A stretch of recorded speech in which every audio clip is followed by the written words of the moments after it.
Welcome to On Air with Amber Wynn, where nonprofit leaders learn to fuse passion and commitment with proven business strategies to create long-term funding, impact, and sustainability.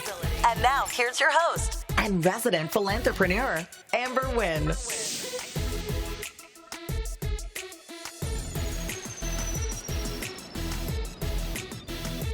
Hey fam, it's your girl, Amber Wynn, and we're back. And we're doing the grant series where we talk about all things grants, because when you hear nonprofit, you think grants. And sometimes when you hear nonprofit, you think that's the only way that you're supposed to fund your organization. And that's not the case. So through this grant series, we're going to talk about what it takes to win a grant, how to write a grant, how to hire a grant writer, all things grants. And in this episode in particular, we're talking about what you need to know before you hire a grant writer. So a large portion of my nonprofit experience has been as a grant writer. I graduated an English major from Loyola Marymount University, and I thought that I was going to work in a high rise over there in Century City, and it just didn't work out. What ended up happening is a homegirl sister ran a nonprofit called Community Construction Training Center, and I needed a job. I had bills to pay, and so I became a project coordinator. I knew nothing about nonprofits except that, being from Watts, we had a lot of organizations that came into my community. They came, they went, they came, they went. And that was really the sum total that I knew about nonprofits.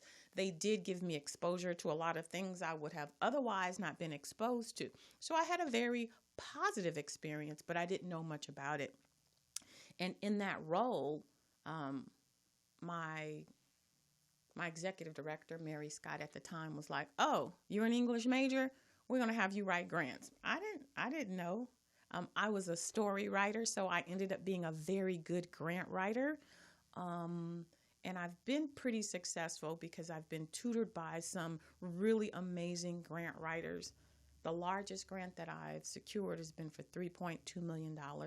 The most recent grant was for $3 million. So I know a thing or two about writing grants, and I just want to share with my audience those things you need to do before you hire a grant writer, because 9 times out of 10, by the time they get to me, someone has said, "Oh, I got scammed. Oh, they took my money. Oh, they didn't do anything." So in this episode, we're going to talk about what you need to know before you hire a grant writer. But before we jump into that, let's hear from one of our sponsors. Starting a new career in a new sector with unfamiliar job titles and new jargon can lead to frustration and burnout. What if you had an easy way to get up to speed, to learn the key elements of successful nonprofits, and the critical steps we should all take to maximize our impact? Introducing the Nonprofit Essentials Certificate, 3 short, interactive courses that cover 3 critical areas. What makes a nonprofit, how nonprofits raise money, and skills needed to build a thriving career in the nonprofit sector. Interactive exercises and actionable advice from nonprofit experts help bring clarity to key concepts, and the end of the course exam tests your knowledge so you can earn a certificate and badge, and then quickly put your new knowledge into practice. The best part? The Nonprofit Essentials Certificate is 100% free. Thousands of learners have already earned their certificate, making this our most popular set of courses in Nonprofit Ready. Register at nonprofitready.org and get ready to accelerate your impact and your career.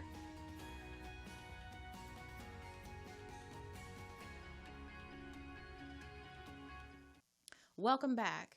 And if you're just now joining us, we are covering all things grants in the grant series. And in this episode in particular, we're talking about what you need before you hire a grant writer. And let me rephrase that. What you need to know, right? A lot of times I have people come to me and say, "Oh, I hired this grant writer. I paid them X amount of dollars and they didn't do anything for me," or "I didn't get a grant," or whatever. And I'll I'll ask them a couple of questions and I'll know exactly if that grant writer was above board or if they just got scammed. What are the things that you need to know before you hire a grant writer? First of all, you need to know that everybody out there posing as a grant writer, they're not, right? There's scammers out there. Where there is opportunity, there are opportunists.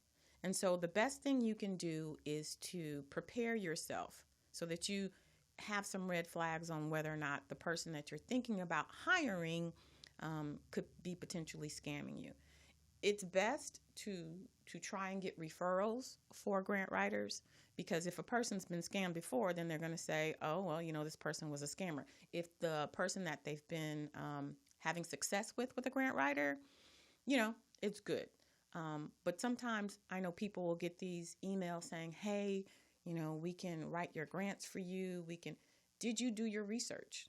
Did you go online and put that individual or that company's name in Google? Everything you can find out on Google now to see if there's been any complaints made against them with the Better Business Bureau. Because usually if someone gets scammed, the first thing they're going to want to do is put it on Yelp, put it on Google. So don't just take a company's word for it, because they'll tell you, oh yeah, I've raised over $10 million and da-da-da-da-da. And you get excited because you're like, oh my gosh, that's what I need. I need grants. You do, but you also need not to get scammed, because your little money that you have is hard earned. Trust me, I know.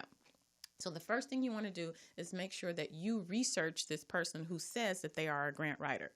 And people are like, oh, well, ask for references. I'm just going to tell you, don't ask for references. Is someone going to give you a person's name and number and they're not going to give them a good review? As a business person, why would I do that? No, you need to do your own research to make sure that they don't come up on the internet. They don't come up dinged in some organization. First things first. Secondly, ask for a referral. But then third, you need to know what type of information a grant writer should ask you for. And I'm going to say should because, different people take different approaches. But here's the thing. There are usually 5 or 6 basic common questions that a funder is going to ask you for. They're always going to ask you your organization history. So if your grant writer isn't asking you these questions, this should be a red flag. I've had people say to me, most of the time when they've gotten scammed, I said, so did your grant writer ask you for an annual budget? Because that's the first question I ask a person for. Well, let me see your annual budget. Oh, well, I don't really have one.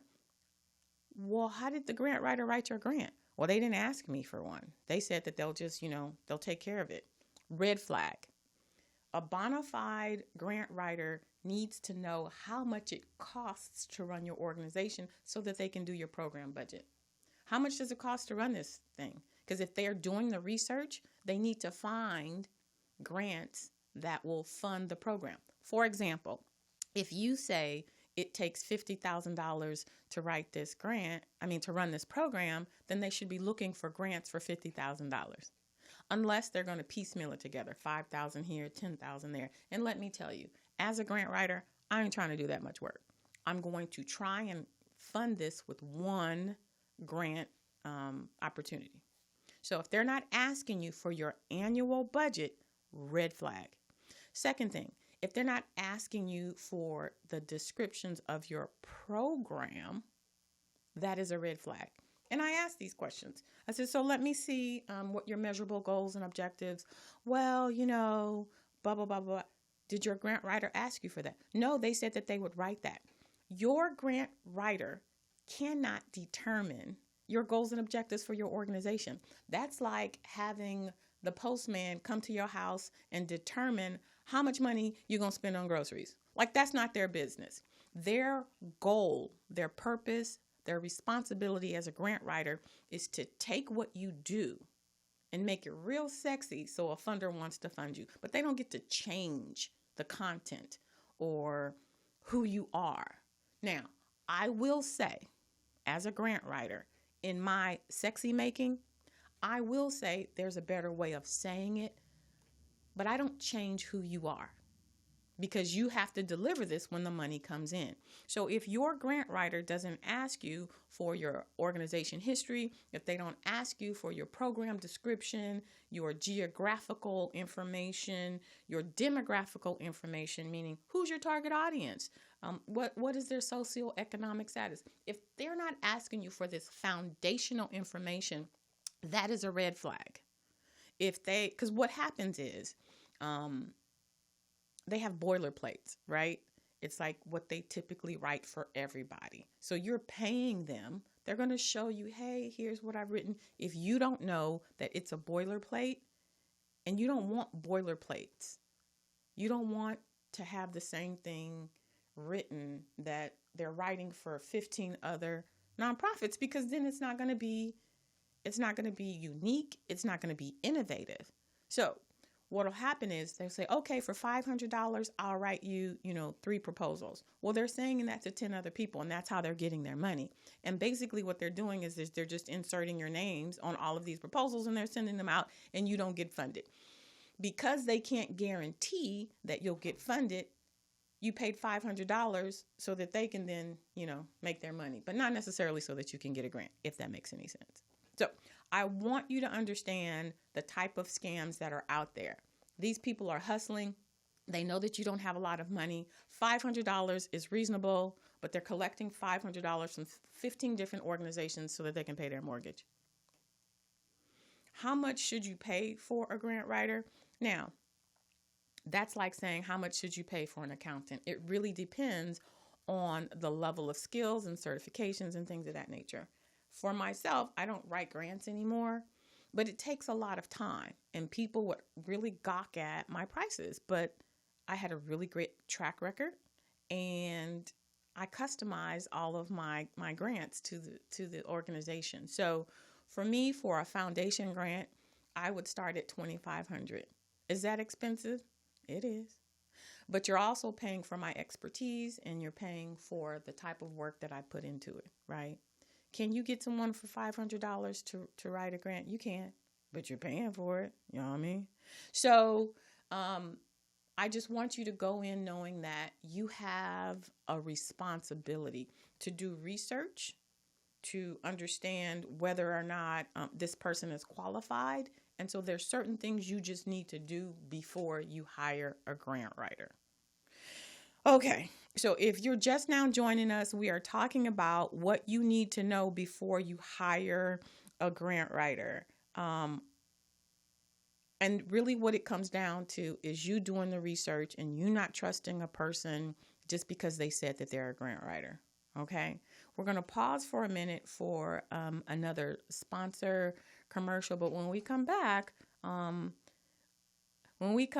we're going to have a question from our audience, Ask Amber, and then we'll continue on with all things grants. Do you have a tool that organizes your company's paperwork and takes care of all your record keeping? Does your current record-keeping system send you 90-day alerts to remind you that your key documents are about to expire and need to be renewed? Can you find contracts and procurement opportunities in seconds from any of the 50 United States so you can grow your business? Is your business organized so that you can tell which key documents are needed to efficiently run the business? How about woman-owned, small business, or disadvantaged business enterprise certifications? Do you have a checklist of all the key documents you need to become certified? Does your current system allow you to conduct market research from multiple sources and provide you industry and market data in seconds? Well, SmallBiz Pro does all of that and more. SmallBiz Pro is the #1 business management, compliance, procurement assistance, and market research assistance tool on the market today. Download the app now and you will be amazed. It's like having 3 additional employees working for you, but you don't have to pay them. What are you waiting for? Welcome back to On Air with Amber, and we're in the middle of the grant series, and this episode is talking about what you need before you hire a grant writer. Having spent 25 of my 30 years writing grants, I will say that having a grant writer is a benefit if you have the right grant writer, right? And And so today we're just talking about what you need to know before hiring a grant writer. Right now, we're going to pause because as my listeners, I want to hear what it is that you're concerned about. So right now, you get to ask Amber. Caller? Good morning, Mrs. Wynn. We are a full-service volunteer-based organization. We don't have paid staff, which also includes a grant writer. As the executive director, I'm looking into taking some grant writing classes, and I was wondering, do you have any recommendations that you can provide me? Thank you for your time. Thank you for calling in. Yeah, so I'm going to backtrack just a little bit before I directly answer your question. Most startup nonprofits really don't have funds for a grant writer, and there is absolutely nothing wrong with taking grant writing courses. I actually have taught at Cal State Dominguez Hills. They have a grant writing program. As a matter of fact, I would recommend for any founder, any executive director, that you take some grant writing courses. Why? Because you need to know what it takes to write a grant in order to understand what an effective proposal looks like. People, as I mentioned earlier, will hire a grant writer and have absolutely no idea what it takes to write a successful grant. But if you take a grant writing course, then you'll know. I'm also going to say that I don't recommend that you really start off writing grants, because what happens is once you start, you get stuck in writing grants. As a founder, it's probably what you have to do because you don't have the funds. But I don't want you to get stuck into that, because this is how, as executive directors, you get stuck in the weeds. So you start off with writing grants, and you start off with doing social media, and you start off with doing accounting, and now you are doing all of these programs that should be done by other individuals. As an executive director, you should be overseeing all of these things. And I know what you're going to say. Well, if we don't have the money and it has to be done, how else am I going to get, money into the door? It's not by doing it. It's by setting up your nonprofit the way that the IRS has rolled out. It's by understanding that as the executive director, your role is to oversee, and your board of directors' role is to fundraise. So if you're going to do anything, start off powerfully by building up a dynamic board, a powerful board, a board of seasoned individuals who understand that their role is to fundraise. So they're going to help bring money into your organization, and then they can hire a grant writer, and then they can hire a staff. That is their responsibility. But realistically, I understand that that's not the case. I just want you to shift your mindset to understand that you should not be doing everything. You should be creating opportunities to bring in money so that you can hire people to do things, so that you can have the capacity to grow your organization.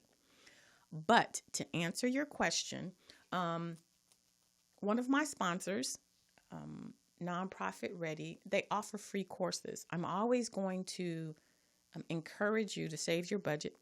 So go on Nonprofit Ready. They offer courses. LinkedIn offers grant writing courses. If you live near a university, they have extended ed courses, like where I taught. You can get certifications. Now they even have degrees. You can get degrees in nonprofit management. They didn't have that when I was coming up. You could specialize in or minor in, but you can actually get degrees. I taught at Antioch University, and they have a nonprofit management degree that you can apply for. So I would encourage you to look for the free resources online, and you can take them at your leisure. And then if you're serious about going into the grant writing world, which I don't recommend if you're going to be the executive director, you can get certified in that. So that's my answer for that. And now we're going to move to the part of the show that I love the most, which is the nonprofit spotlight. And this nonprofit is amazing. It's called Global Kindness. Global Kindness anonymously and respectfully supports over 2,000 families in need with financial assistance for basic necessities such as clothing, food, rent, bills, tuition, or just helping to improve their lives by giving like toys and things like that. I'm going to let the founder tell you a little bit more about the organization. So let's check out Global Kindness. My name is Nuriel Cohen. I'm one of the owners of Global Kindness. Global Kindness started approximately 7 years ago, and we are feeding families, give them clothing. We have approximately 1,800 people that we're taking care of on a daily basis. The larger picture is to bring peace into the world. When people work with each other, really going out of their ways to help each other. Come here, take a look, see what they're doing, get involved, give in any way you can. You can drop off groceries, you can help out in any way that you can. If everybody sees all this goodness going around, everybody will do more good. You may not be able to change everything and everyone, but every little bit that you do to help another person makes the world a better place. Global kindness. Global kindness. Global kindness. Global kindness. Global kindness. Global kindness. Global kindness. Global kindness.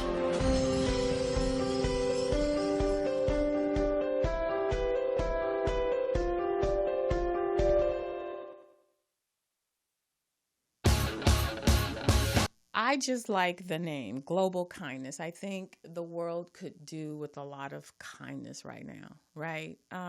So, yeah, they're doing amazing work in the community. If you'd like to support Global Kindness's mission, visit myglobalkindness.org, or you can call them at 310-286-0800. Thank you guys for all the work that you're doing in the community, and yeah, keep up the great work.